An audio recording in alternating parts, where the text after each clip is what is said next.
Prime Minister directs localities to urgently respond to storm number 10. Russia has no intention of attacking EU or NATO states. Happy School Project for the comprehensive development of students. Hello, so good to see you again in today's news. I'm Hoàng Yên, and here we go, the first step of the show. The Prime Minister just requested ministries, branches and localities to focus on responding to the storm number 10 and floods, landslides and flash floods. Following the official dispatch, secretaries and chairmen of the People's Committees of provinces and cities in the northern and north-central regions are directed to continue reviewing, calling upon, and guiding vessels still operating at sea to move out of the danger zone or return to a safe typhoon shelter. They must also implement solutions to ensure the safety of people and vessels at anchorages and shelters.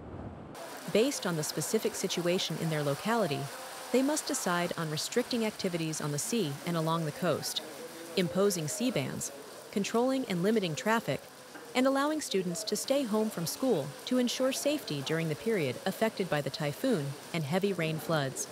They must immediately implement protective and reinforcement measures to ensure the safety of dikes and reservoirs, properly tie down and reinforce secure houses, and review and proactively evacuate and relocate households from dangerous areas to safe locations.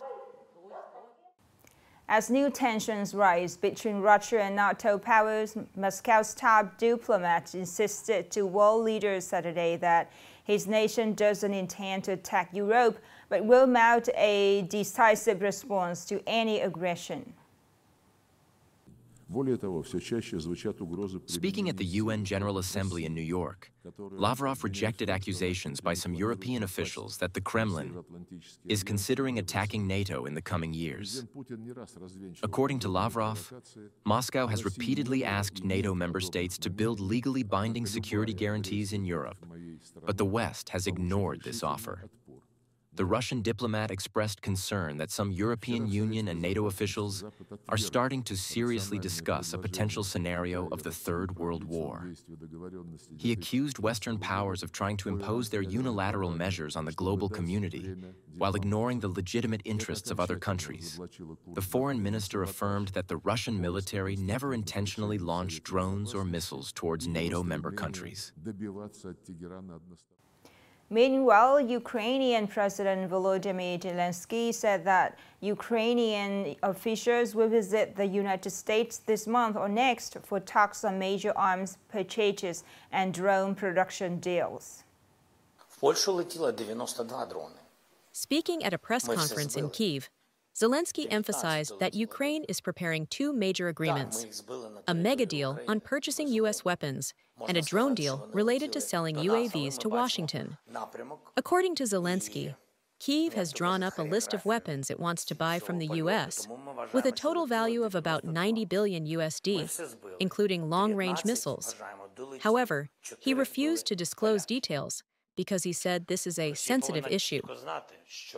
In parallel with the plan to buy weapons, the Ukrainian government is also preparing a controlled export mechanism for domestically produced weapons.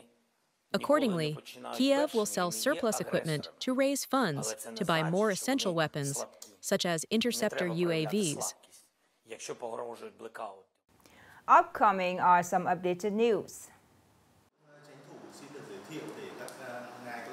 Nghệ Department of Foreign Affairs held a working session with the Hungarian business delegation and the Vietnam Business Association in Hungary to connect and expand investment cooperation in the field of applying science and technology from Europe. At the meeting, the two sides exchanged and discussed the potential and cooperation opportunities between Nghệ An and the Vietnam Business Association in Europe and Hungary.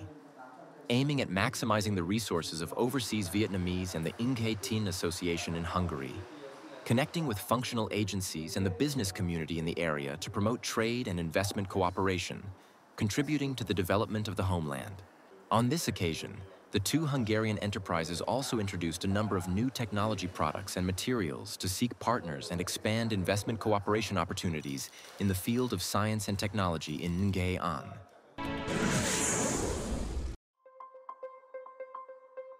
the Civil Aviation Authority of Vietnam has ordered the temporary suspension of flight operations at several central airports as powerful Typhoon Boaloi approaches, citing urgent safety measures.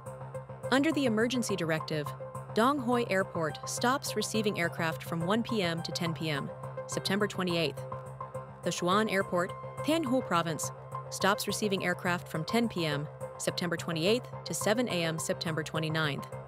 Phu Bai Airport, Thua Thien Hue Province, stops receiving aircraft from 8 a.m. to 2 p.m., September 28th. Ja Nang International Airport stops receiving aircraft from 6 Gaud a.m. to 11 Has a.m. on September 28th.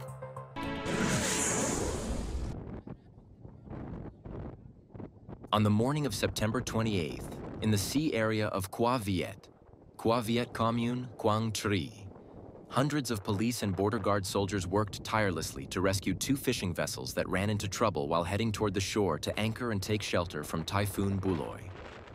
The incident occurred this morning when 2 fishing boats with the registration numbers of Baria Vung Tau, carrying a total of 11 crew members, were en route to the Qua Viet anchoring area to take refuge from the storm.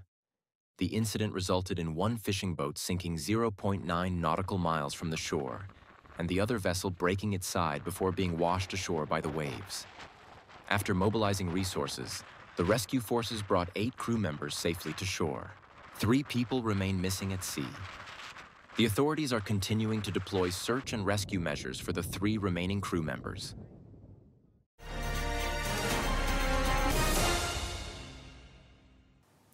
The Happy School project for the 2025-2026 school year, a joint initiative for the 4 Vietnamese Statue Foundation, or VSF, in coordination with the TH Group and Bắc Á Commercial Joint Stockholm Bank, has officially been launched at Nghệ Lợi Primary School in Nghệ Tho Camille, Nghệ An Province. The project's goal is to establish a learning environment that is safe, respectful, and supportive of students' comprehensive development. More in the story today. For the 2025-2026 school year, Nghệ Lợi Primary School has over 400 students, with nearly 70% of them from ethnic minority communities. According to the plan, the Happy School project will invest in building a new restroom facility, an outdoor library, and a canteen's cooking cabinet for the semi-boarding kitchen, with a total cost exceeding 830 million VND. The first activity of the Happy School project at Nghệ Lợi Primary School was organizing a positive discipline training course for the school's teachers. Under the guidance of experts from the Child Rights Protection Association, teachers were introduced to the concepts of children's rights, the positive discipline method, and the importance of applying this approach to create a friendly educational environment. In addition to investing in facilities, the project has also held specialized workshops and training sessions for officials, teachers, and students. I believe that after this training, all our teachers will be more confident and experienced, and will be the happiest people to bring happiness to their students. In the 2024-2025 school year, with a total budget of nearly 1.2 billion VND, the Happy School project implemented numerous practical activities at Ha Sun Primary School, Nghệ An, directly benefiting over 12,880 students. Moving into the 2025-2026 school year, the project continues to bring meaningful activities back to Nghệ An, with the continued partnership of TH Group and Bắc Commercial Joint Stock Bank.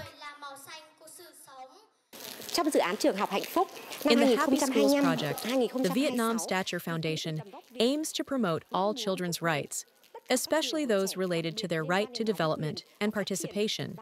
This gives children the opportunity to voice their thoughts, wishes, and aspirations, as well as to directly participate in the project's activities. The continued implementation of the Happy School project by the 4 Vietnamese Stature Foundation promises to bring teachers and students in disadvantaged schools across Nghệ An a better learning environment, improving both facilities and skills awareness, thereby promoting the comprehensive development of children. The last story to send it our news today. Thank you so much for your attention. Goodbye for now.